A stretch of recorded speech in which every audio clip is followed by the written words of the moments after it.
friends, old and new, welcome back to my channel. Today I'm going to be discussing our history that we use. I actually have it on my laptop. I am going to be reviewing the Hideaways in History by Winters Promise. It is a Christian curriculum, so everything in history that you learn, it does refer back to things that happen in the Bible that are going on the same timeline. One thing I actually love about this history, it goes through the different parts of history and it reflects back to what you previously learned that's on that same timeline.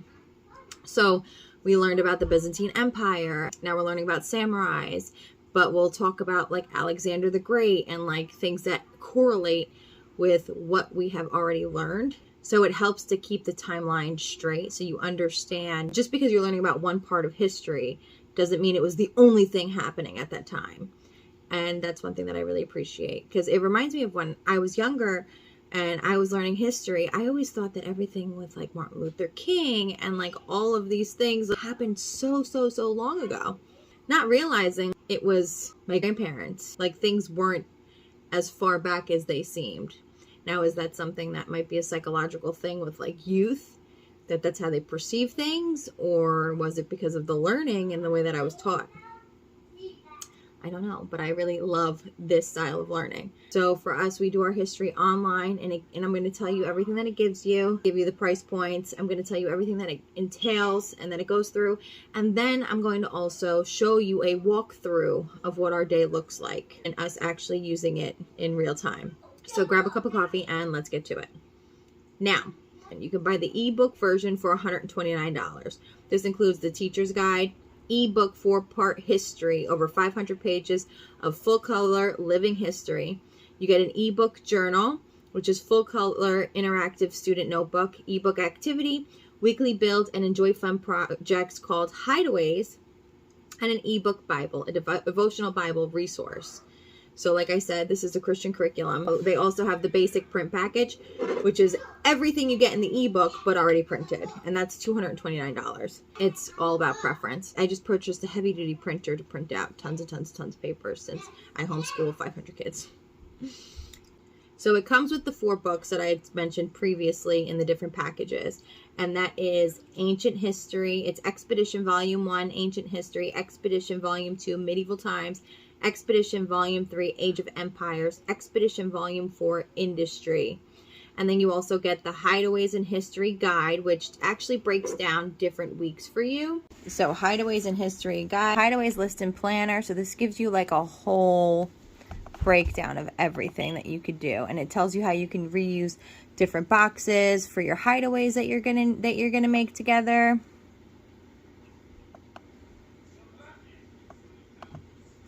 So Hideaways in History, you have week 1, Meeting First Peoples. And this I actually go through in the video, but this is what it looks like for when you do it. So it tells you have your history, your Bible, your notebooking, and then your hideaways and other fun. And then you have the on-the-spot history fun, hole up in a homemade hideaway cave with painting.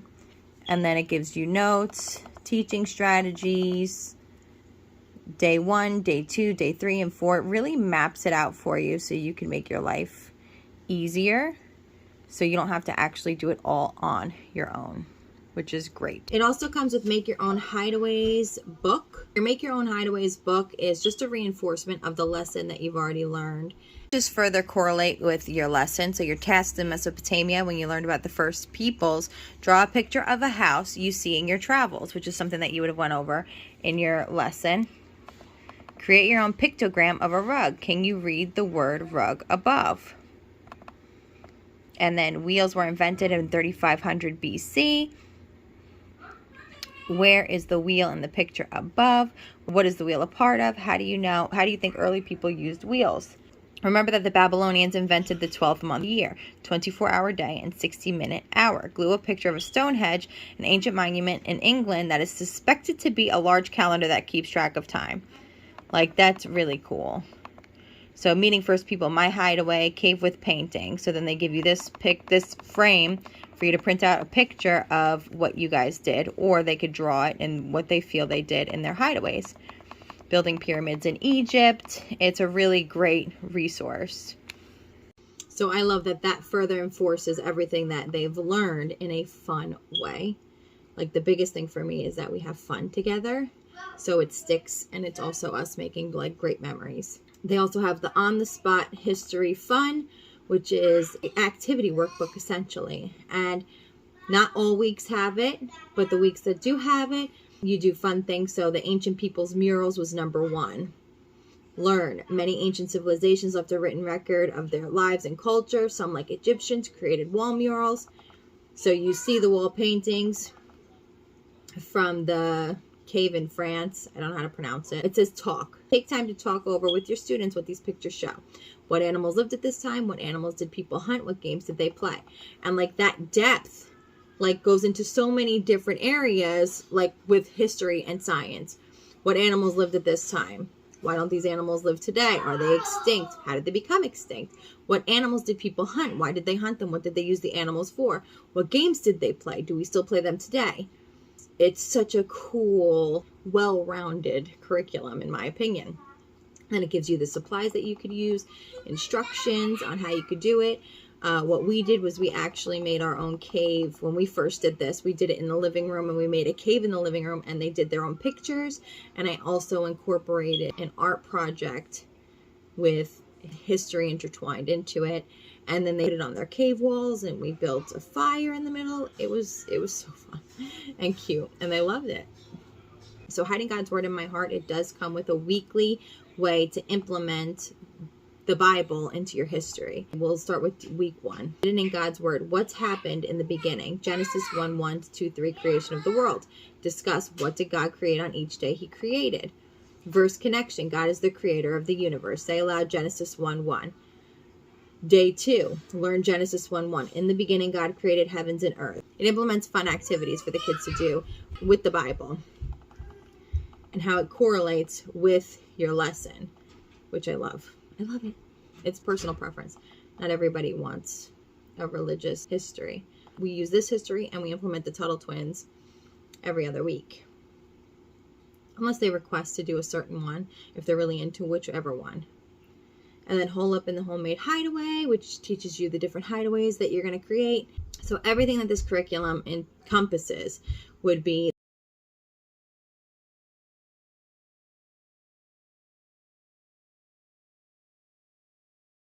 I started it last year. I use it for kindergarten and my 2nd grader.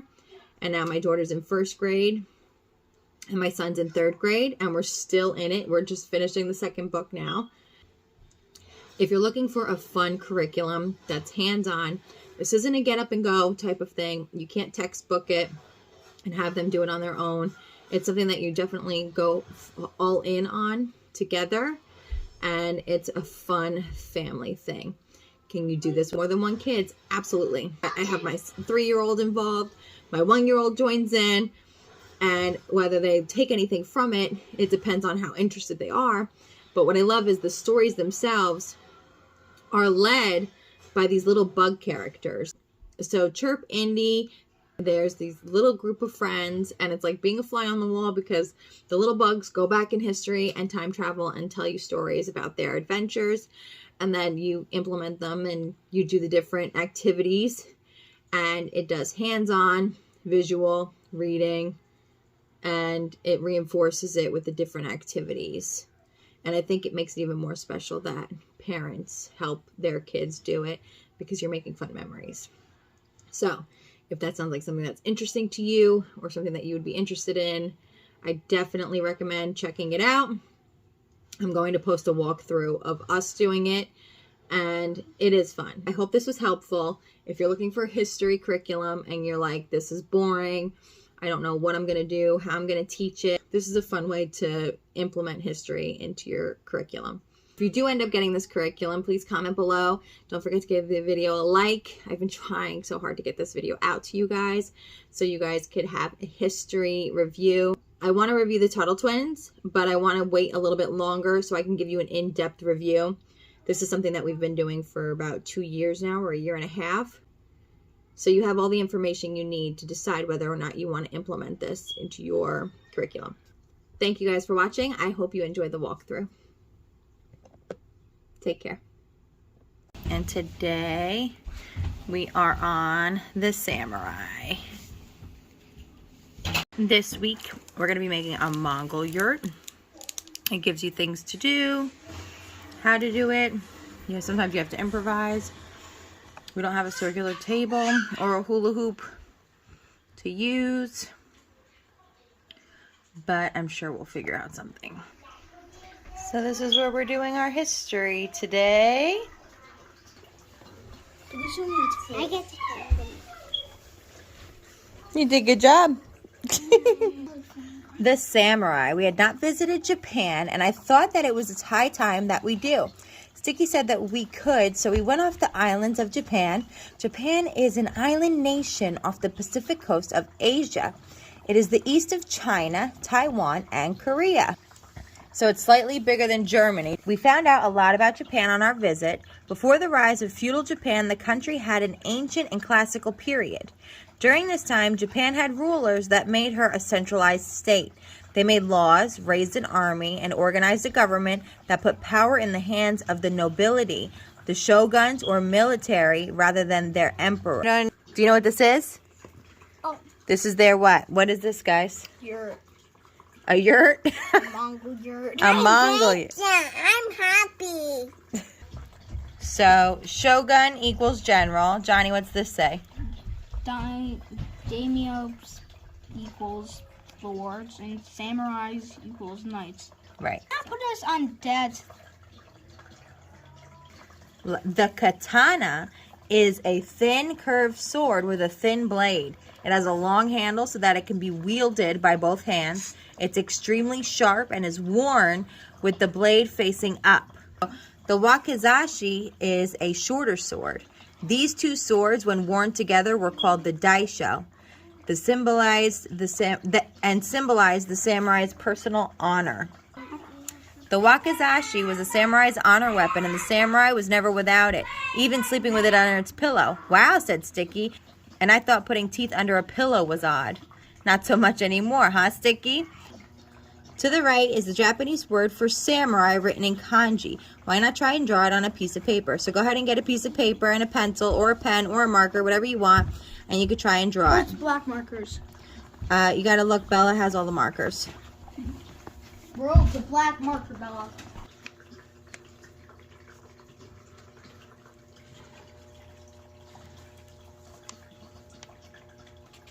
So while you're drawing that, who were the lords that owned land in Japan?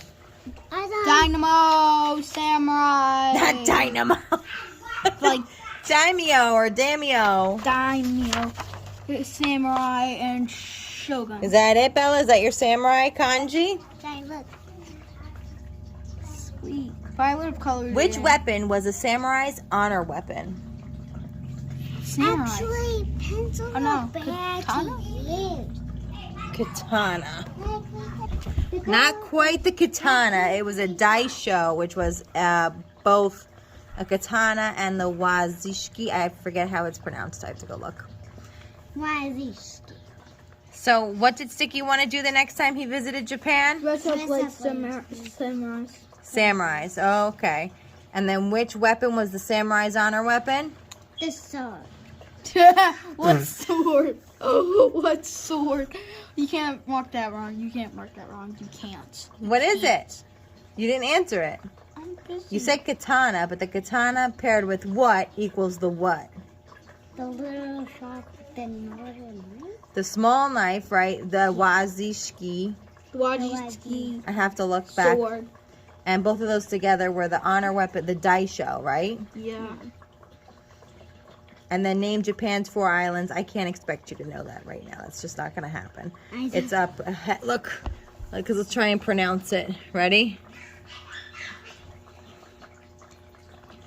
Hokkaido. Hokkaido, Honshu, and Shikoku.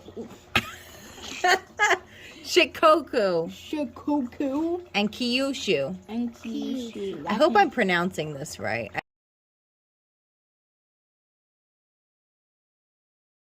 Why are you doing this?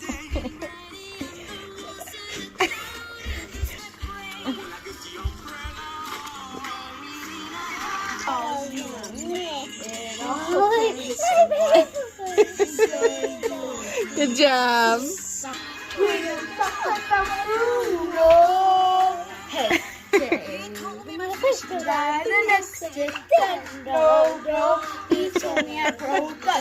Just like he said.